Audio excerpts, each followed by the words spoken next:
Salut à tous, aujourd'hui je vous parle des rayons cosmiques. Vous le savez peut-être, la Terre est bombardée en permanence par des particules qui ont des énergies monstrueuses. Heureusement l'atmosphère nous en protège, mais certaines particules arrivent à passer. On verra que ça peut détraquer les circuits électroniques et provoquer des accidents d'avion, et ça peut aussi casser les brins d'ADN et provoquer des mutations génétiques. Quelle est la nature de ces particules? D'où est-ce qu'elles viennent? On va voir ça.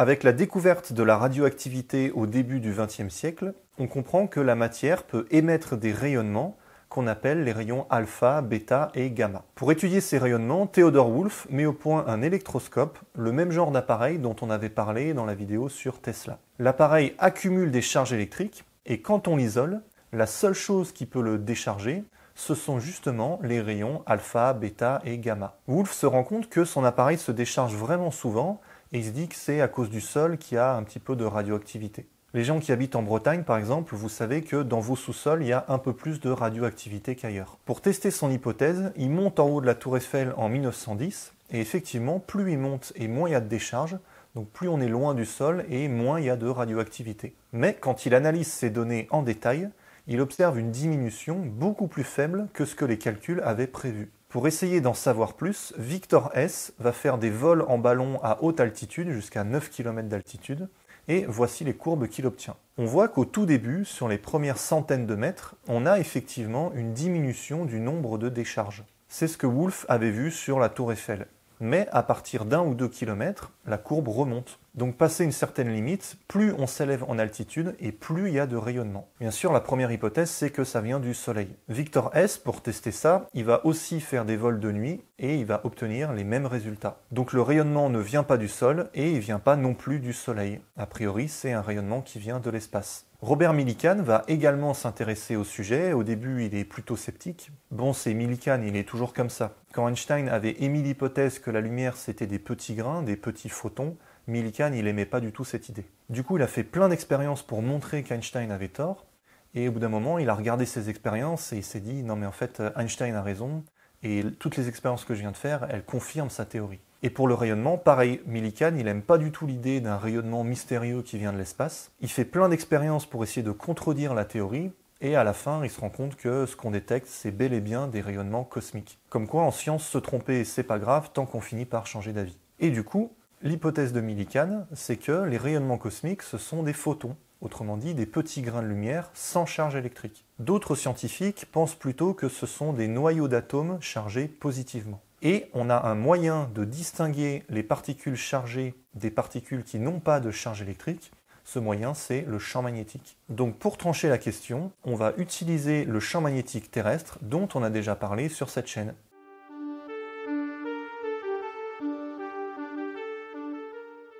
La question de la charge des rayons cosmiques va être tranchée par Arthur Compton. Il va faire un long voyage sur l'océan pour prendre des mesures à différents points du globe, et il va se rendre compte qu'il détecte plus de rayons cosmiques au niveau des pôles qu'à l'équateur. Si les rayons cosmiques étaient des photons sans charge électrique, ils ne devraient pas être déviés par le champ magnétique, et donc on devrait en voir la même quantité partout. Or, c'est pas ce qu'on voit. Et ça s'explique par le fait que les particules chargées suivent les lignes de champ magnétique, et ont donc tendance à se retrouver vers les pôles. On le comprendra plus tard, c'est ça qui est à l'origine des aurores boréales. Ok, donc on sait que ce sont des particules chargées.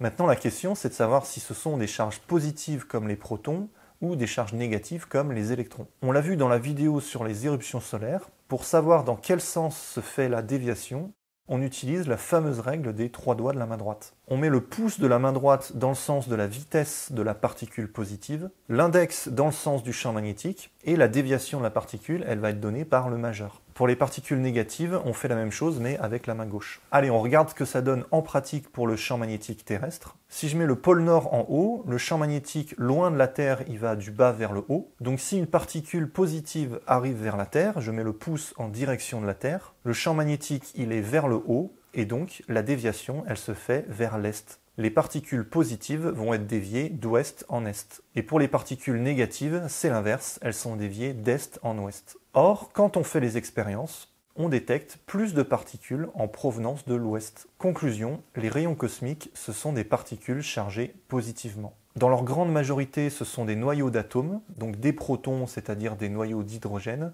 ou des particules alpha, c'est-à-dire des noyaux d'hélium.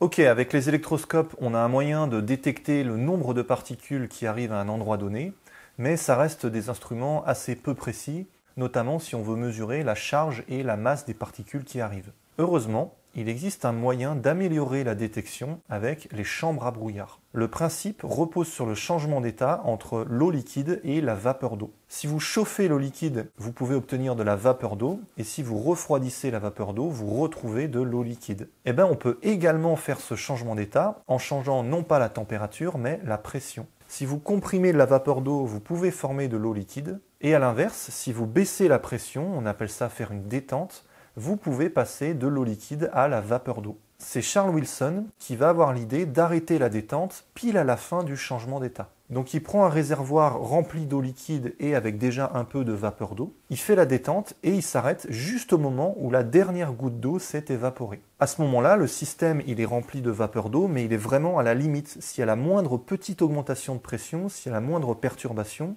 on va avoir des petites gouttes d'eau qui vont se former. Et comme il y a toujours un peu de poussière dans le bocal, vous voyez l'eau elle va se condenser dessus et vous avez plein de petites gouttelettes d'eau en suspension, ça forme un brouillard, d'où le nom chambre à brouillard. Mais il peut y avoir une deuxième raison qui force l'eau à se condenser, et cette deuxième raison c'est si une particule passe à travers le milieu. Donc en plus des petites gouttelettes d'eau, hop là, vous allez avoir des lignes de condensation qui trahissent le passage d'une particule. Alors on peut faire un truc marrant, on met un morceau d'uranium et on va voir plein de petits traits fins qui correspondent aux électrons et des traits plus courts et plus épais qui correspondent aux rayons alpha. Tout ça, ce sont des particules qui sont émises par l'uranium. Voilà, je vous laisse admirer un peu le résultat. Vous l'avez peut-être vu, de temps en temps, il y a des rayons qui ne semblent pas venir du morceau d'uranium. Et bien ça, ce sont soit des particules qui viennent de la radioactivité du sol, soit des rayons cosmiques. Et on voit que les rayons alpha laissent une trace plus épaisse que les électrons, donc on commence à faire la différence entre les particules. Un autre moyen bien pratique pour les distinguer, c'est de mettre un aimant sous la table pour créer un champ magnétique qui va courber les trajectoires. Et grâce à ça, on va pouvoir déterminer la charge et la masse des particules. Et quand les physiciens ont fait ça, ils ont eu de sacrées surprises.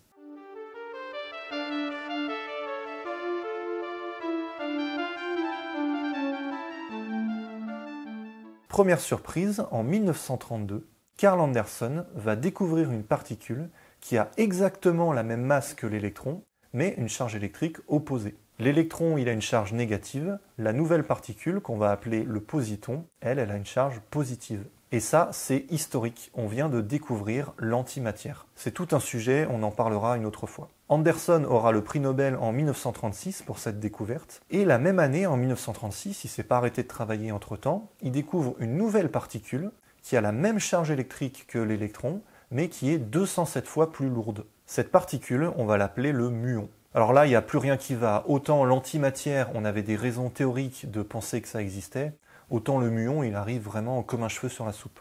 Et d'ailleurs, la légende raconte que des physiciens qui travaillaient sur le sujet étaient au restaurant et discutaient du muon, et il y en a un qui aurait dit « mais qui a commandé ça ?» Et ça va continuer, on va découvrir tout un bestiaire de particules, les pions, les lambdas, les kaons. Bon, la plupart de ces particules sont assez exotiques et on les détecte plutôt rarement. Au niveau de la mer, ce qui arrive sur les chambres à brouillard, c'est surtout des muons et des électrons. Mais du coup, il y a un problème. On a dit qu'on avait détecté des particules qui venaient de l'ouest, on en a conclu que c'était des charges positives, et au sol, on détecte des muons et des électrons qui ont des charges négatives. Qu'est-ce qui s'est passé? Ça, c'est la première énigme. Et la deuxième énigme, elle nous vient de Pierre Auger, qui s'est rendu compte que ces détecteurs de particules s'allumaient parfois simultanément. Donc il a deux détecteurs des fois assez éloignés et pouf, ils s'allument en même temps. Alors on pourrait se dire que c'est un rayon cosmique qui arrive pile dans l'axe des détecteurs et comme c'est une particule qui va très vite, elle déclenche les deux en même temps. Pour vérifier ça, Pierre Auger il met deux autres détecteurs au-dessus des deux premiers, mais il continue à avoir des déclenchements simultanés, cette fois-ci des 4 détecteurs en même temps. Coïncidence? Je ne crois pas. Là, il n'y a pas d'hésitation, c'est bien deux particules qui arrivent en même temps.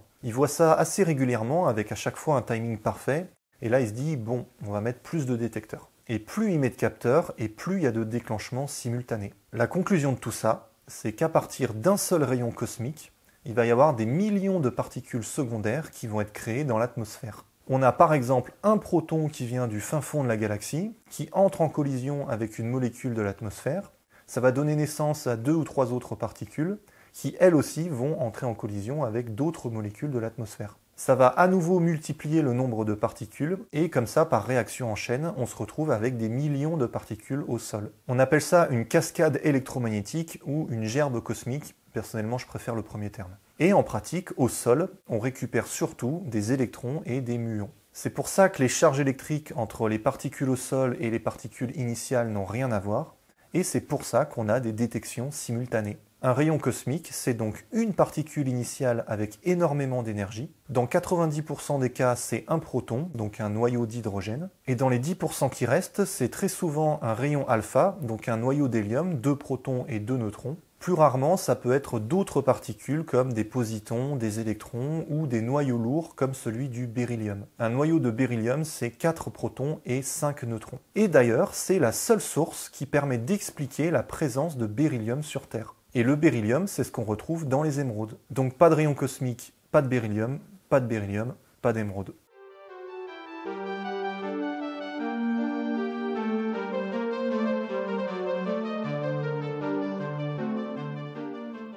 Les rayons cosmiques arrivent quasiment à la vitesse de la lumière et donc ils transportent énormément d'énergie. Certains ont des énergies 1000 fois plus grandes que ce qu'on arrive à produire dans les meilleurs accélérateurs de particules comme le LHC. En 91, on a même détecté une particule qui avait non pas 1000 fois mais 1 million de fois plus d'énergie qu'au LHC. On l'a appelée la particule Oh My God. On a plusieurs hypothèses pour expliquer d'où viennent ces particules. Ça pourrait venir d'un trou noir supermassif, d'une supernova ou d'un pulsar, les étoiles à neutrons dont on a parlé le mois dernier. Le souci, c'est que ce sont des particules chargées. Et entre les étoiles et entre les galaxies, il n'y a pas beaucoup de matière, mais il y a quand même un peu de champ magnétique. Du coup, le long de leur trajet, ces particules vont être déviées dans tous les sens, et pour retrouver la direction de la source initiale, c'est compliqué. Ici, on trace le nombre de particules reçues sur Terre en fonction de leur énergie. À gauche, ce sont les particules de basse énergie. On en reçoit beaucoup, c'est ce qui vient du vent solaire. Et plus on se décale vers la droite, et plus ça correspond à des particules qui ont beaucoup d'énergie et qui viennent d'une source éloignée. Au milieu, on a des particules qui ont été créées dans notre galaxie. À droite, ce sont des particules extragalactiques. Donc elles ont été créées dans une autre galaxie, elles ont parcouru des millions d'années-lumière pour finir sur un de nos détecteurs. Et, chose un peu contre-intuitive, les particules tout à droite, celles qui ont une énergie démesurée, on a de bonnes raisons de penser qu'elles viennent de pas très loin en fait, qu'elles viennent de notre propre galaxie. La raison, c'est qu'un peu partout dans l'univers, il y a un rayonnement diffus à basse fréquence. Vous pouvez imaginer plein de photons un peu partout, même loin des galaxies, avec des fréquences proches de ce qu'on a dans les micro-ondes. L'univers, c'est une sorte de micro-ondes géant, si vous voulez. Et les rayons cosmiques, plus ils ont d'énergie, et plus ils ont de chances d'entrer en collision avec un de ces photons micro-ondes. Du coup, un rayon très énergétique, le temps qu'il arrive d'une autre galaxie, il se sera forcément pris un photon au passage et il se sera désintégré. Donc on pense que les rayons les plus énergétiques, ils viennent de pas très loin, ils viennent de notre propre galaxie. Et on ne sait pas trop comment ils sont formés, d'où ils peuvent venir. Il y a beaucoup de recherches encore très actives aujourd'hui pour savoir quel est le mécanisme qui leur donne naissance.